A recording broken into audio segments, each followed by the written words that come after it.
into the show. So Financial Lot writes the Treasury General account is dropping 130 billion per month and dropped 50 billion this past week. At this pace, the government will be out of money in 2 to 3 weeks.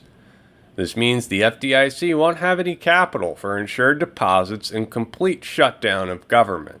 Still, no mainstream news organization is reporting this. You can see this is a Treasury General account just being depleted. So what's happening? The banks are insolvent. It's not even the bank's fault. The government forced the banks to have a ton of treasuries to back deposits, and treasuries have fell off a cliff. You can see here. This is what stemmed the banking crisis. The banks bought up here, and when you take your money out of the banks, they have to sell down here. This is like a 50% haircut. The entire banking system is levered to their teeth with treasuries because it's law. So this banking crisis isn't going away. As long as high interest rates are a factor, the fundamental problem of this banking crisis is here. Not to mention, we have failed to raise our debt ceiling.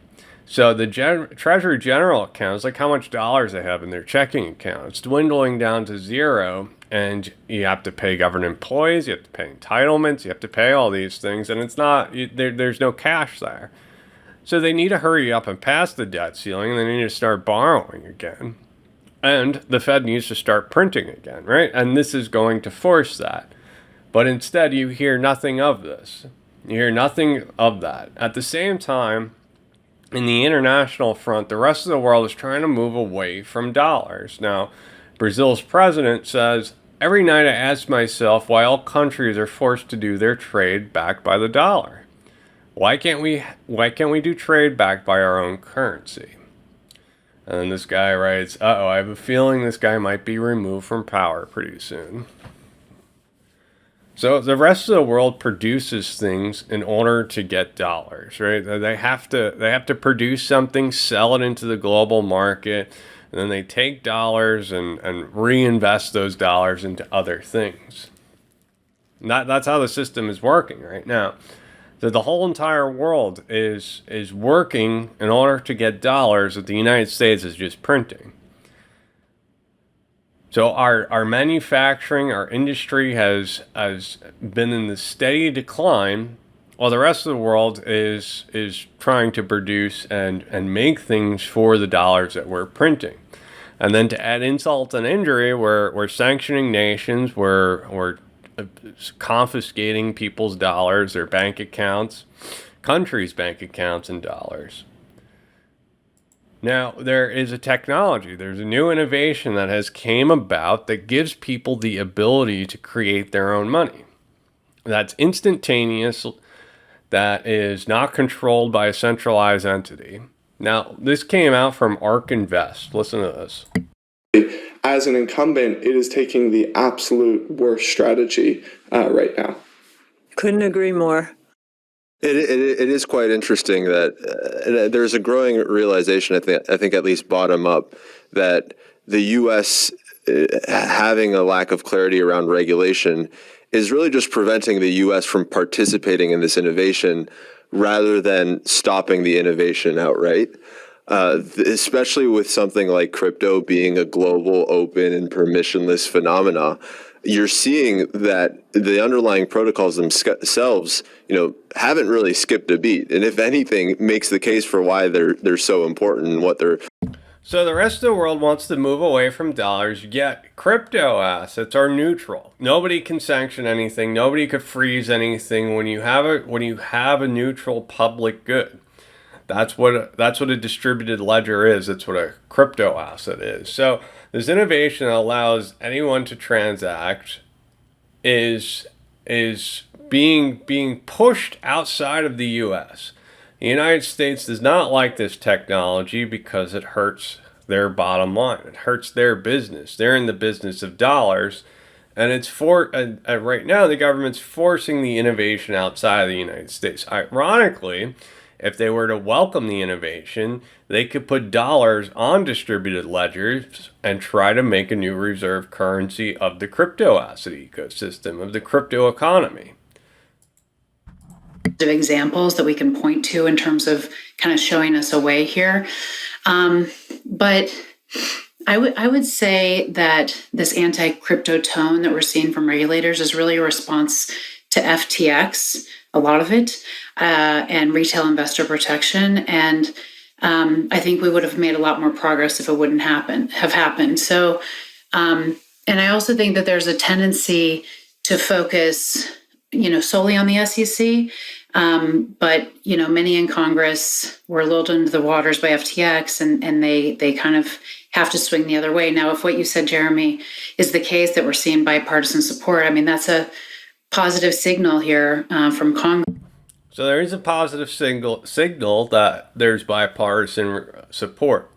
So what caused a lot of these problems is Sam Bankman-Fried creating Ponzi's, but ironically that's what the banking system is. It's a Ponzi scheme, right? So you have this environment of levered banks. Then we're having a crisis right now where banks need to get bailed out. Sam Bankman-Fried was the first. Just think of FTX as a bank, because that's essentially the bank's model. Was the first to crash and burn. But the rest of the banks are still set up like that. There's still the fundamental problem of collateral, and that's going to keep coming until they lower interest rates and start printing money again. So there is an issue of leverage. Is the elephant in the room we haven't talked about, which is what the bank regulators have done. I've always said that the bank regulators are far more important than the SEC to this industry, because they have the ability to shut off the US dollar access. And that is exactly what they're trying to do. And Lynn, you and I engaged about your piece in either the day before yesterday or yesterday, I can't remember, on open networks. I think the statement that was made by the bank regulators in January 3rd, where the bank regulators came out against the use of open, public, and or decentralized networks, was really important. And it does pick up on the point that Jeremy made, that there is an anti-tech thread coming out of Washington, D.C. And I think I can help shed some light on why. But let's pause on that. They didn't say open, public, and or decentralized blockchain networks. They said open, public, and or decentralized networks. In other words, TCP/IP, HTTP, et cetera, right? The internet. They very clearly said banks have heightened risk using open, public, and or decentralized networks. And at first, I thought that was a drafting error.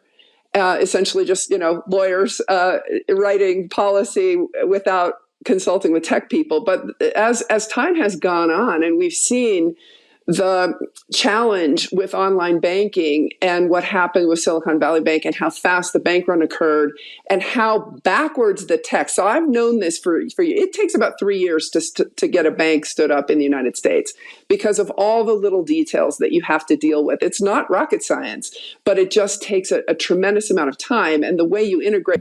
So the entire banking system is slow and inefficient. And the leverage is supposed to make it more efficient. But you've added technologies like the internet, as well as all these banking apps that make money, like Cash App, moving money around quicker and easier. So what happened with Silicon Valley Bank is Peter Thiel wrote an email to all the venture capitalists. Everybody caught wind of that the bank might be in trouble, and they all exited the bank. And this spread on social media and started moving around quicker. And the amount of deposits the bank has started moving out. So the bank sold down here, and this is a 50% drop. They sold at a 50% haircut. So as long as this stays down here and money is expiring, so you've also have M2 money supply at the same time cratering. That means less cash, less deposits in the bank account, less money available for spending. As long as that craters and then this price is down here, this is a terrible setup for the banks. They're all going to fail like this. This can't go on much longer. The government needs to start borrowing again. The Fed needs to start printing again. This is a system of perpetual debt, and there's no debt being made right now. There must be failures at this point. frozen and basically waiting to see what the government was going to do.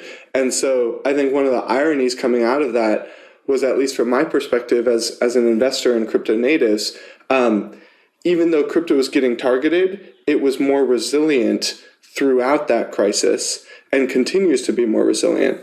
The other thing I'd say is, Jeremy, the door can't be shut because, information is like water, and these crypto assets are really just information, and they just keep flowing in these different places.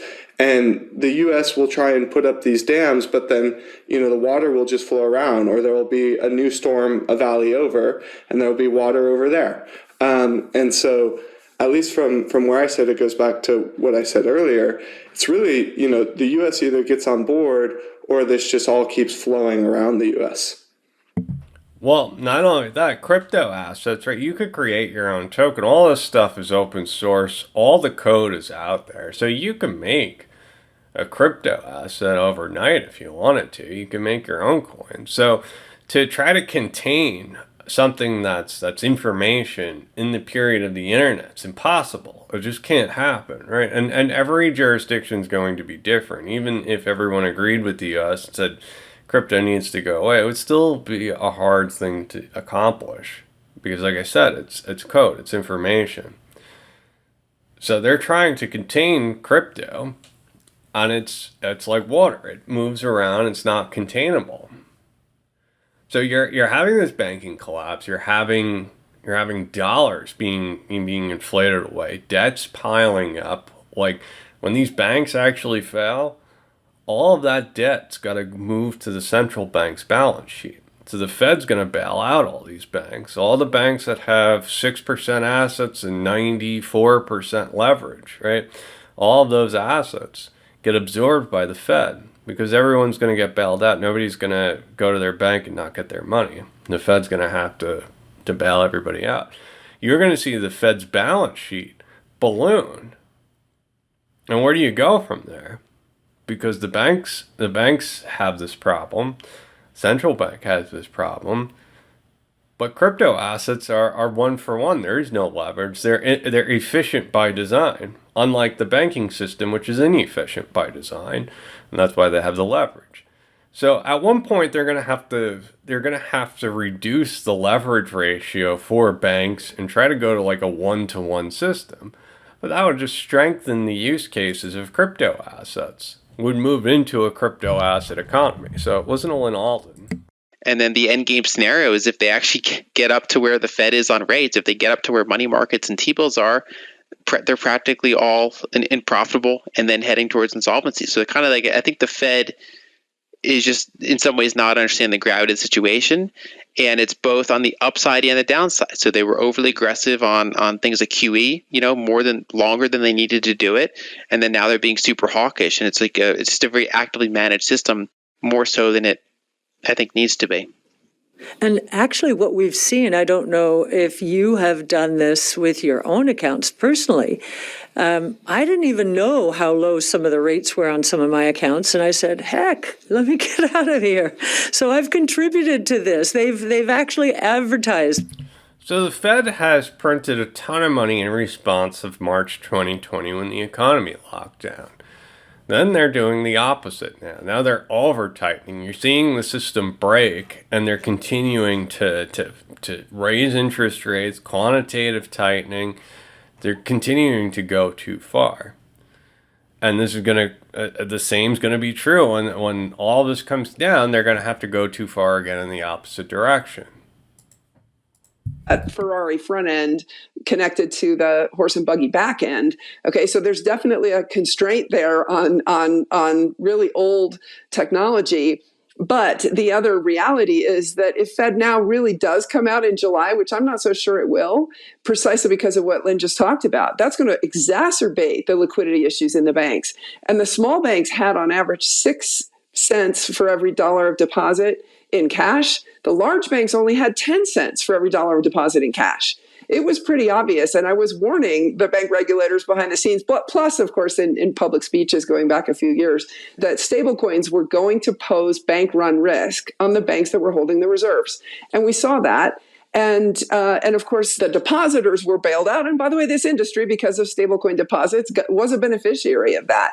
But the point is, the banks always needed to sit with a lot more cash. The challenge is that if the banks actually are required to sit with a lot more cash, to Lynn's point, how are they going to do that? They're going to have to liquidate some of these long-term assets at a loss, which is just going to expose the capital shortfall in the banking sector. So there's a real catch-22 right now with the capitalization versus the liquidity of the banking sector. And that is not going to go away without a steepening of the yield curve, a real steepening, thinking back to the early 1990s, what Greenspan did to create a very steep yield curve to try to recapitalize the banking system. That is going to have to happen again. So everybody's saying that, the big banks are safer because of Dodd-Frank, all this great stuff. They're only 10% of the leverage. So they have 10% asset while 90% of it's leverage, right? So the smaller banks have 6, while the bigger banks have 10%.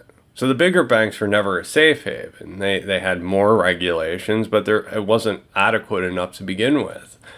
So that's why I'm saying all this leverage is going to be a realized loss at one point.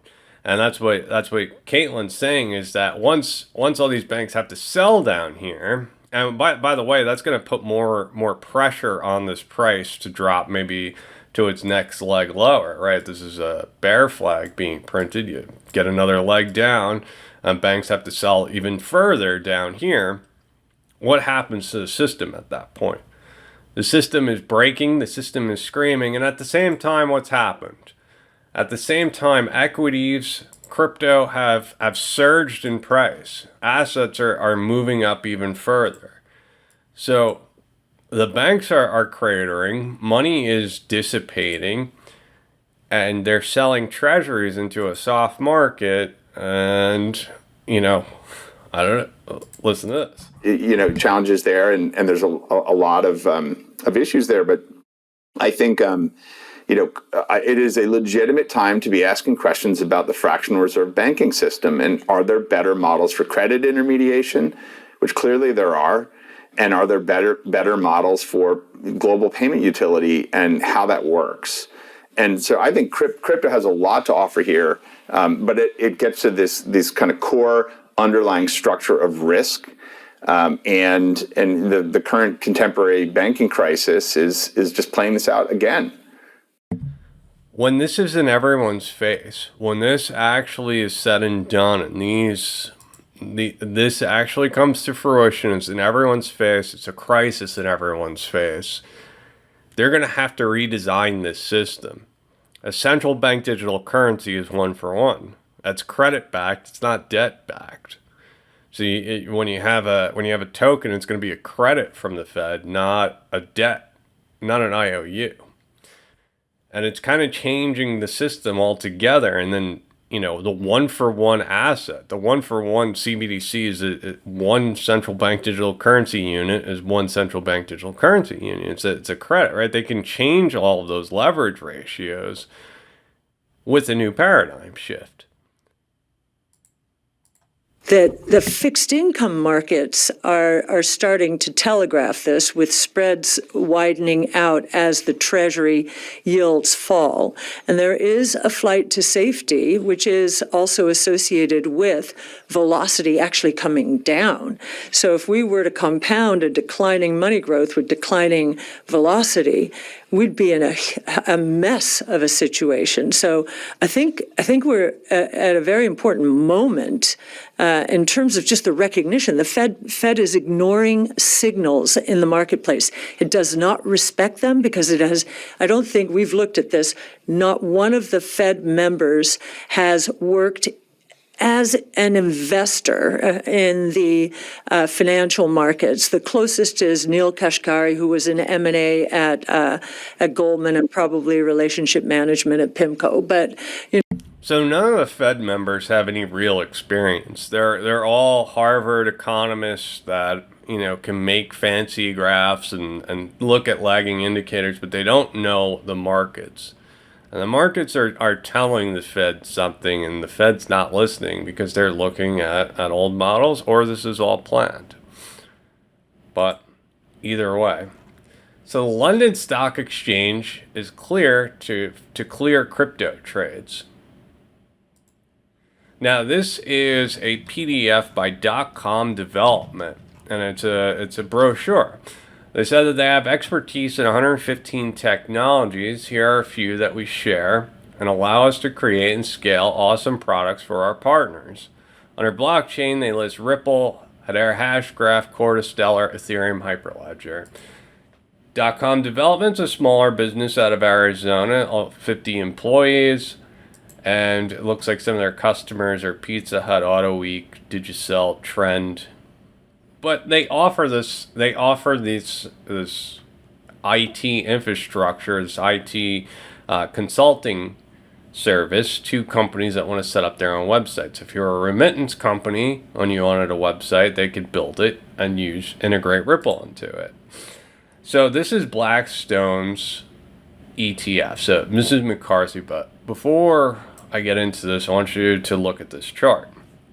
So you see down here this drop. This is Treasury and agency securities, mortgage-backed securities, and all commercial banks. So not only has the banks taken treasuries and levered them, it's also mortgage-backed securities. So mortgage-backed security, commercial mortgage-backed securities are also considered a high-quality liquid asset. So this is McCarthy. Listen to what she has to say.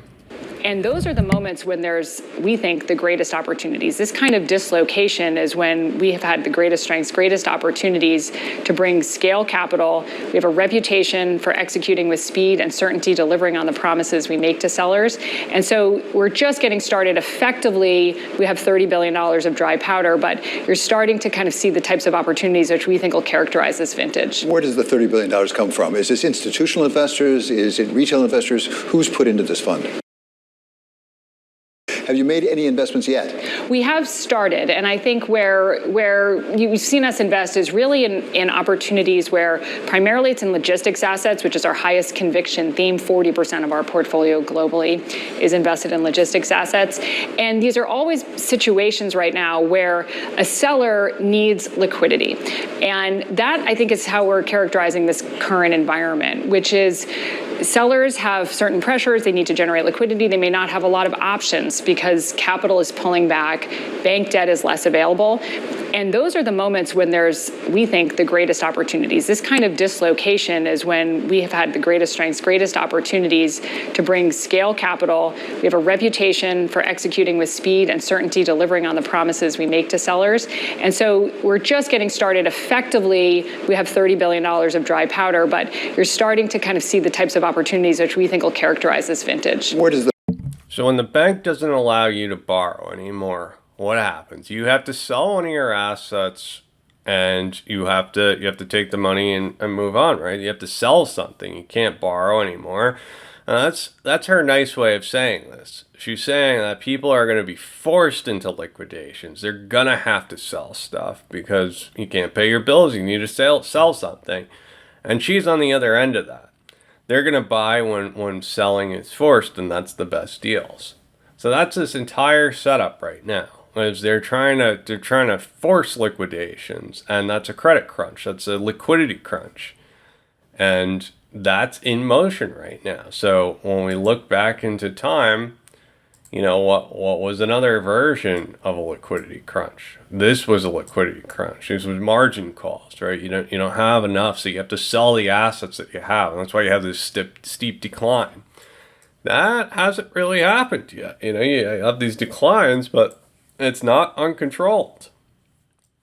Looking back here, you know, this was kind of a tame sideways motion going down further and further. And you can see we're in an uptrend right now.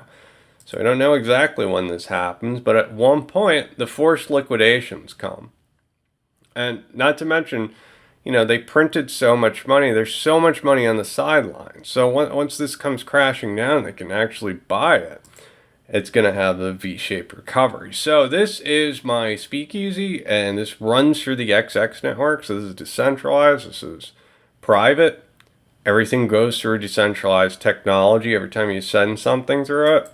So pretty interesting. I'm going to be interviewing Andrew Basmani. So me, David Cham, King Solomon, we're all going to be talking on StreamYard. And this is going to happen on the 18th at 4 p.m. UTC time. We're going to talk about who's Satoshi, the China-US Cold War, CBDCs, privacy, and much more. So I hope everyone can attend. This is Janet Yellen saying that the banking system is running exceptionally well, even though all the stuff that I just laid out for you. Now, treasuries, so short-term treasuries, are now yielding less. So the market's pricing this in. The bond rates are coming down. So bonds are moving, the yield on bonds are moving down.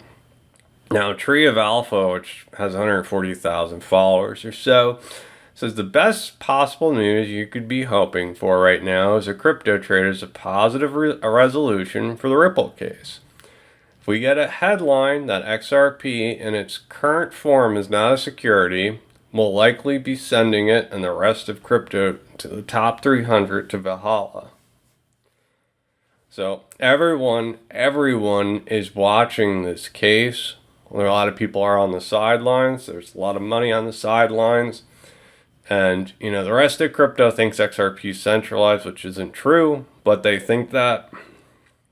And they would see it as a very bullish indication if the SEC if Ripple won the case against the SEC. Now, eToro has partnered with Twitter. Now this is becoming X.com. It's Elon Musk's vision of social media, the global payments app, like a WeChat, Alipay type of app.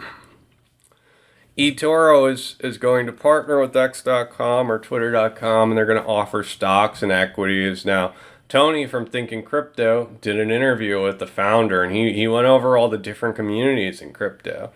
Bitcoiners are the down with the government. Ethereum is more decentralized global technology, while XRP and other coins are utility. What efficiencies are offered to the real world. So I hope you guys enjoyed this show. Please take a moment to like and subscribe. If you enjoy content like this, please consider joining my Patreon. Remember to hit the bell.